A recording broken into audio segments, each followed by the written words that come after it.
वहीं प्रयागराज में रविवार को सपा प्रमुख अखिलेश यादव ने मंत्री नंदी पर जमकर निशाना साधा, जहां उन्होंने कहा कि हमें यहां के मंत्री के बारे में नहीं बोलना चाहिए, लेकिन हमारे मुख्यमंत्री को 30 मारखा बनाने में इनका बड़ा योगदान है। वो कितनी भी डुबकी मार ले, पाप नहीं धुलने वाला है। सबसे ज्यादा इन्होंने डुबकी मारी होगी। वहीं कैबिनेट मंत्री नंदगोपाल गुप्ता नंदी ने पलटवार करते हुए कहा कि जब आप घर में बैठकर डुबकियां गिन रहे थे तब मैं मां गंगा की कृपा पाकर धन्य हो रहा था। तथ्य से परे और हल्की बात करने की प्रतिस्पर्धा में अगर कोई ऑस्कर मिलता तो अखिलेश यादव को ही प्राप्त होता।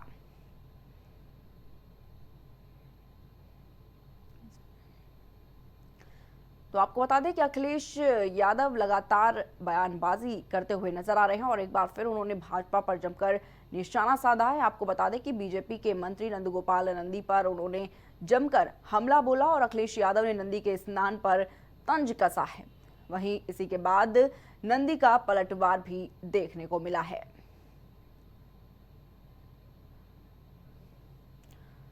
तो आपको बताना चाहेंगे कि अखिलेश यादव ने मंत्री नंदगोपाल नंदी पर जमकर निशाना साधा है, जहां उन्होंने कहा कि हमें यहां के मंत्री के बारे में नहीं बोलना चाहिए, लेकिन हमारे मुख्यमंत्री को 30 मारखा बनाने में इनका बड़ा योगदान रहा है। वो कितनी भी डुबकी मार ले, पाप नहीं धुलने वाला है। सबसे ज्यादा इन्होंने डुबकी मारी होगी। वहीं कैबिनेट मंत्री नंदगोपाल गुप्ता नंदी ने भी पलटवार किया और कहा कि जब आप घर में बैठकर डुबकियां गिन रहे थे तब मैं मां गंगा की कृपा पाकर धन्य हो रहा था।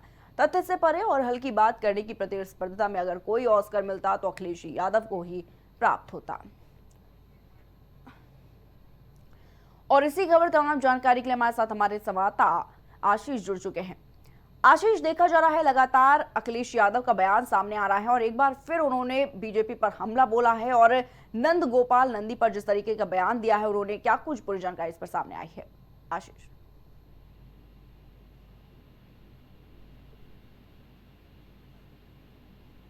और अगर बात किया जाए तो जिस तरीके से डबल जी। इंजन की सरकार को लेकर उन्होंने कहा कि अब डबल इंजन की सरकार, इंजन नहीं, अब डिब्बे भी आपस में टकराने लगे।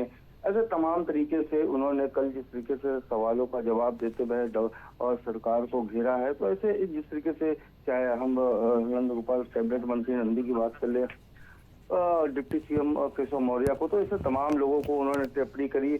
और अगर बात किया जाए तो जिस तरीके से उन्होंने गंगा में डुबकी लगाने की बात की, साथ ही साथ ऐसे तमाम जो मुद्दे थे उन पर जवाब देते हुए सरकार को घेरा। जी बिल्कुल आशीष, क्योंकि देखा जा रहा है समाजवादी पार्टी भी इस वक्त काफी एक्टिव नजर आ रही है। अगर बात करें 2027 के चुनाव को लेकर, तो ऐसे में काफी बयानबाजी देखी जा रही है अखिलेश यादव की ओर से और तमाम तरह के जो समाजवादी पार्टी के नेता है वो भी बयानबाजी करते हुए नजर आ रहे हैं। आपको क्या लगता है कि क्या 2027 का पूरा फोकस नजर आ रहा है समाजवादी पार्टी पर?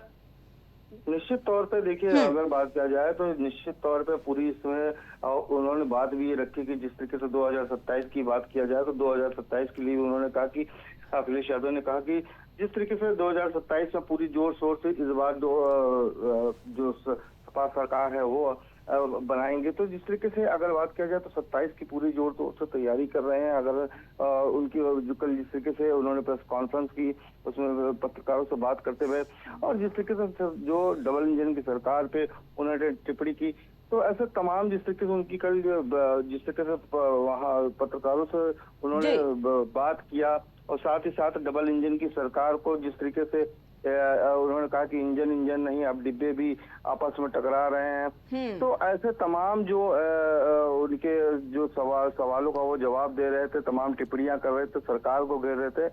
तो निश्चित तौर पे इस बार जिस तरीके से उन्होंने कमर कस के रखी है और जिस तरीके से उनके कार्यकर्ताओं को उन्होंने निर्देश दिए हैं और 2027 में उन्होंने जिस तरीके से दावा किया है कि इस बार सरकार जो 27 में, इस बार जो 25 में नहीं 27 में बनेगी, जरूर बनेगी। जी जी ठीक है आशीष, बहुत बहुत शुक्रिया आपका हमारे साथ जुड़ने के लिए और तमाम जानकारी।